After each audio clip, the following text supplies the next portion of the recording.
नमस्कार, आप देख रहे हैं दैनिक सवेरा टीवी और मैं हूं तान्या और मैं हूं शगुन। बिग बॉस ओटीटी सीजन 3 शुरू हो चुका और तीसरे दिन ही सबसे बड़ी लड़ाई देखने को मिली है। इस सीजन की पहली लड़ाई जो हुई है अरमान मलिक और दीपक चौरसिया के बीच, क्या लगता है कि ये जो लड़ाई हुई है ये तीसरे ही दिन होना सही था? समझ नहीं आया, क्योंकि दीपक चौरसिया का कहना है कि अरमान मलिक अपनी दोनों वाइफ्स के साथ यानी कि कृतिका मलिक और पायल मलिक के साथ यूनिटी में खेल रहे हैं जी। और इस बात की चिढ़ हर घर वाले को मची हुई है और इसका जो गुस्सा है वो दीपक के जरिए बाहर आ गया। जी, क्योंकि उनका ये भी कहना है कि वो तीनों यूनिटी में खेल रहे हैं और आगे से अरमान मलिक का जो जवाब आता है वो ये है कि वो बिग बॉस का डिसीजन है। उन्होंने कुछ सोच समझ के ये डिसीजन लिया कि वो तीनों इकट्ठे ही घर में उनकी एंट्री हुई है। वो तीनों जैसे भी खेले वो बिग बॉस का डिसीजन है, उस पर कोई भी कुछ नहीं कह सकता है।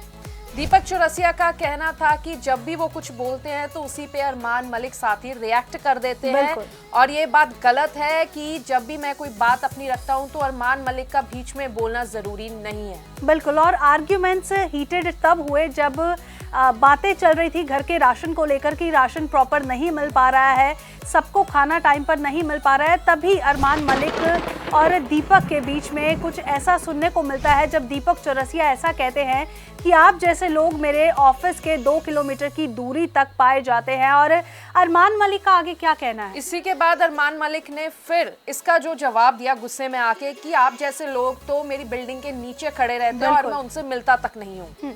ये जो हीटेड आर्गुमेंट तीसरे ही दिन हमें देखने को मिले हैं, इस सब को देखकर दर्शक भी हैरान नजर आ रहे हैं कि क्योंकि दीपक चौरसिया 31 साल का उनको जर्नलिज्म का एक्सपीरियंस है। इतना एक्सपीरियंस इंसान जब जी आप कुछ कहना चाह रहे हैं? ये बोलना चाहती हूँ, इसी के बीच में दीपक ने ये तक बोला कि मुझे मत डराइए आप अपनी इतनी ऊंची आवाज से और ना मेरे साथ बैसिए। अरमान को जो बोला कि मैं इतने सालों से इस प्रोफेशन में हूँ कि मुझे बहुत बड़े बड़े लोगों की धमकियां तक आ चुकी है, मैं वो सह चुका हूँ, तुम क्या चीज हो। जी बिल्कुल, तो ऐसे हीटेड आर्गुमेंट्स के साथ घर वाले भी थोड़े परेशान नजर आ रहे हैं, दर्शक भी परेशान नजर आ रहे हैं कि दीपक चौरसिया इतना नाम होने के बावजूद भी दीपक चौरसिया से ऐसा एक्सपेक्ट नहीं किया जाता है कि वो ऐसे वर्ड्स घर में जाकर यूज करे। तो क्या लगता है कि आपको दीपक चौरसिया और अरमान मलिक के जो आर्गुमेंट्स हुए हैं उनमें क्या चीज गलत लग रही है?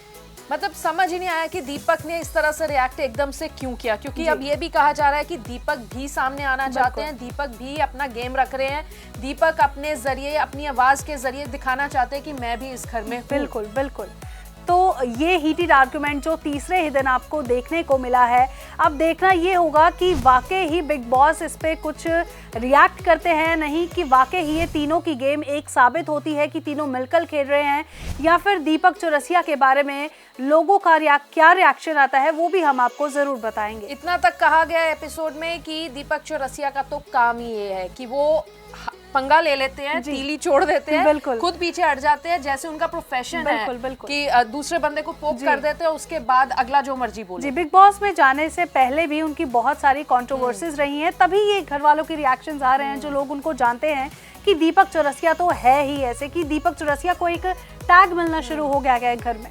अब देखना ये होगा कि ये लड़ाई कितनी देर कंटिन्यू चलती है या दोनों में 1-2 दिन में पैचअप हो जाता है, क्योंकि सबका कहना था कि पैचअप करना ज्यादा सही है, क्योंकि एक ही घर में रहना है तो इस तरह से माहौल नहीं रह सकता। बिल्कुल बिल्कुल।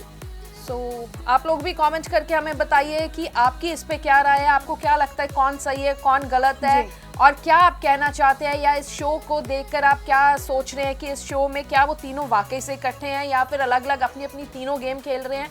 हमें कमेंट करके अपनी राय जरूर दें और बने रहें दैनिक सवेरा टीवी के साथ। देश दुनिया की हर खबर सबसे पहले देखने के लिए फॉलो करें Dainik Savera TV, YouTube, Facebook, Instagram, X और व्हाट्सएप चैनल पर।